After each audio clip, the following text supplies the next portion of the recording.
Hi guys, I'm with DE Media. I'm Rolandinator and I'm joined by Viola. Yeah. Sorry, no worries. So the last time we interviewed you was at DE19. How have things been since then? I've won a couple Portland locals. I think I've been kind of consistent, going from because I used to be like this, but now I'm more like this. What do you kind of mean by that? Like, you feel like you're more consistent now? Yeah, Perfect. which is nice. So how do you think this consistency is going to play into the tournament today? I'm not sure actually, because I have a really tough bracket. I have my round 2 is White Nova. Yeah. He's PR'd in SoCal, and if I somehow win that, then I have to play against Skittles.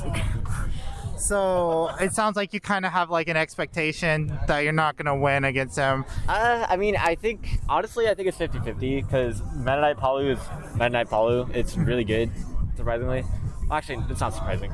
And also, I mean, White Nova has practiced with the best Meta Knight in the world, which is probably Joseph right now. But he also mauls about Meta Knight nonstop, so I think I'll be fine. Maybe. Do you think you can maybe frustrate him in the matchup, or find your, and then do you have what's your kind of game plan against that? You think it's 50-50, how do you think you're going to come out in an even matchup? I think I think I'm probably just gonna get outplayed, but if I hit my shit, I can do it.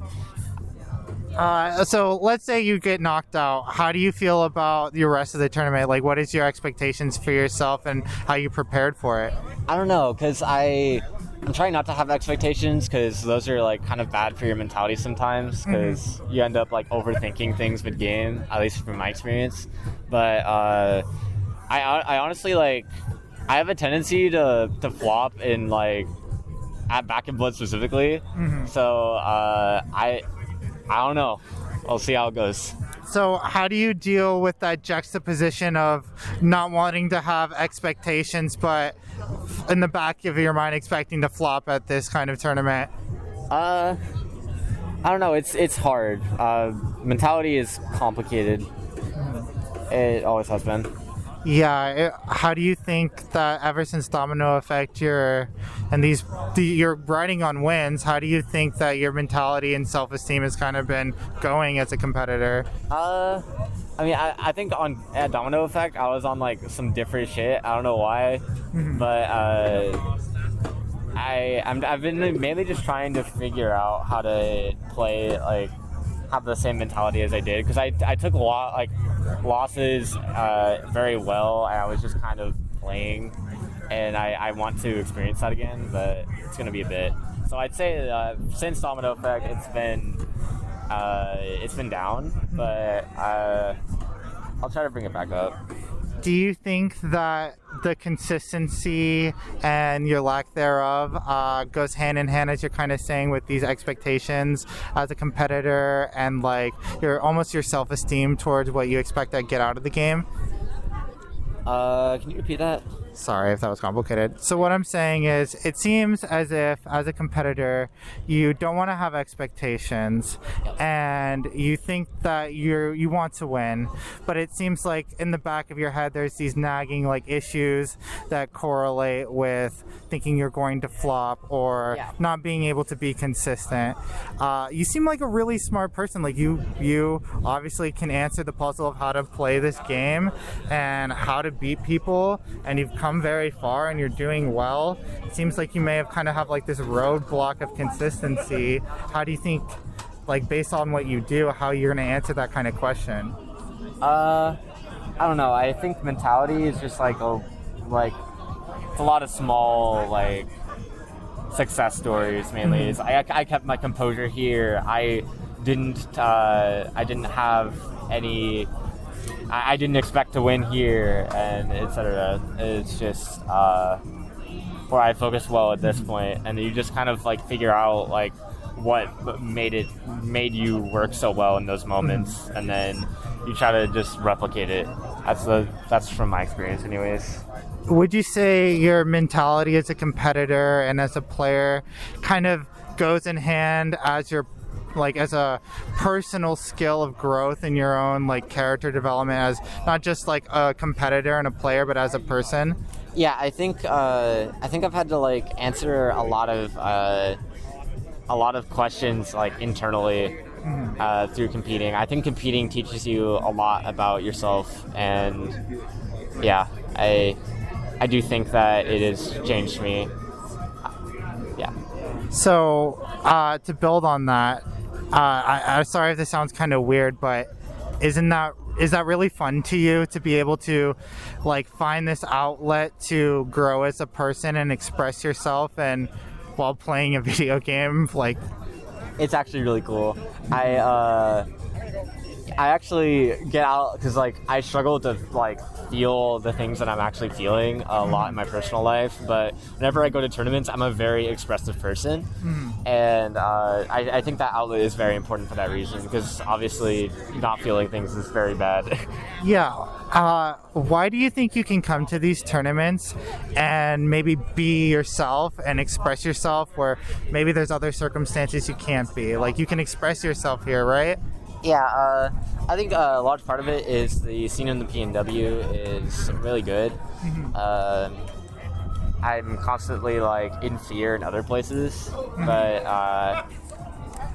yeah, everyone else here is also weird, so yeah, it's fine. Do you mind if I build on that a little bit? Like, why do you think our scene specifically is so accepting of anybody who could be considered, I guess, weird or even different? For the PNW specifically, I think because the state in general is very progressive, and we don't have, because I think a lot of the time region's top players can actually dictate how like the vibe of everything is, and like how people view things in general. And Sierra, Ludo, like I said, like almost all the Washington people are very, very accepting and very awesome. And in Oregon, I think there's a kind of similar thing where like Biggie is a super, super sweet person. Same with Dominique. I don't know J-Jaw very well. Remy is one of the best listeners I've ever met. He listens super well. It's actually really, really impressive. Yeah.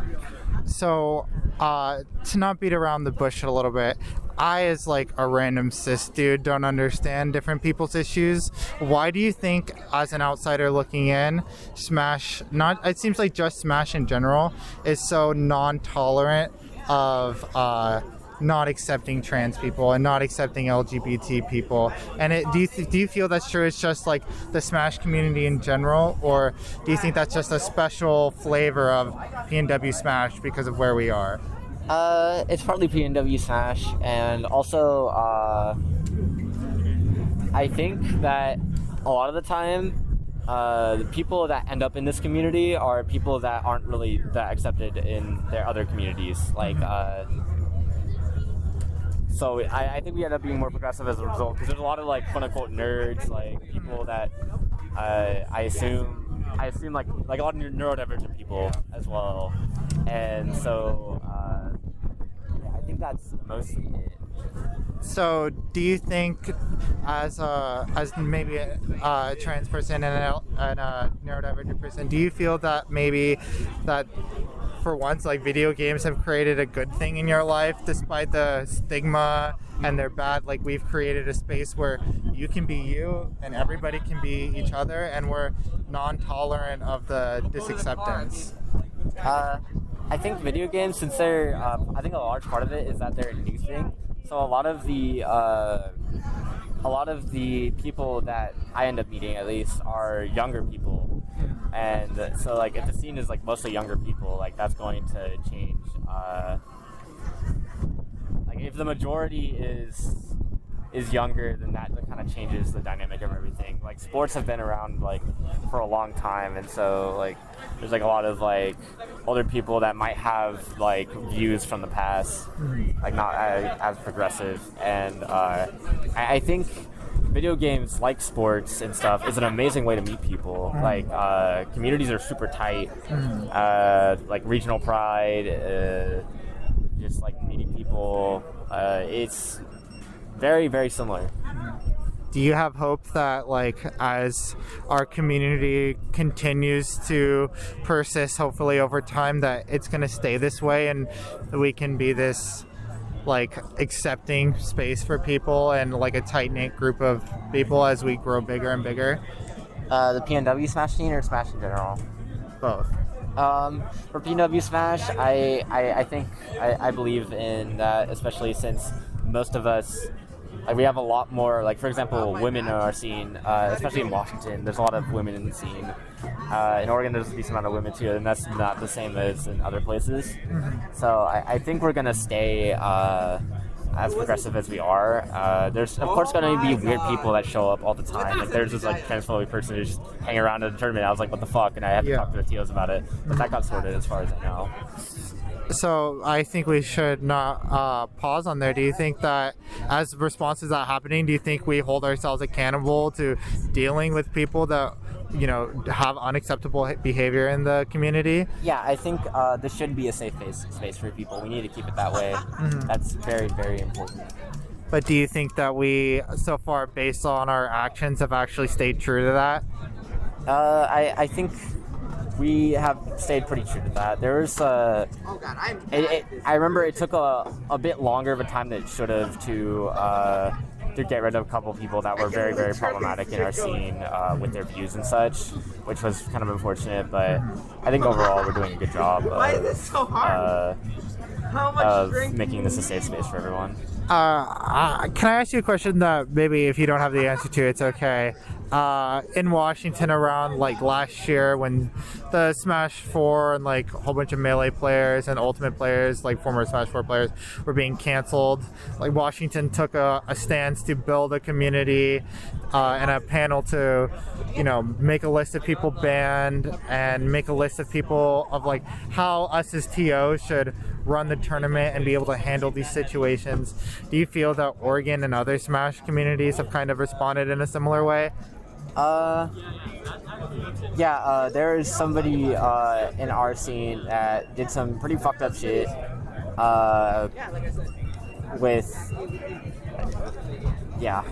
he was a pretty fucked up guy, and what ended up happening is that the people that knew about it didn't say anything for a while when they should have, because they wanted to wait until after the major he was making came out, which was really fucked. But eventually someone was like, hey, this is not cool, I'm going to tell them.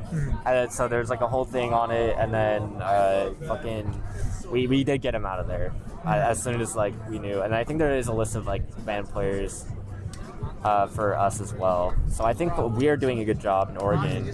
I'm not sure how it is in other places. That's fair. Okay, I think this has been a pretty good talk and kind of, like, getting along on the interview. Is there any socials or any other tournaments you're planning on going to, or anywhere anybody else who might be a burgeoning fan of Viola might be able to connect with you?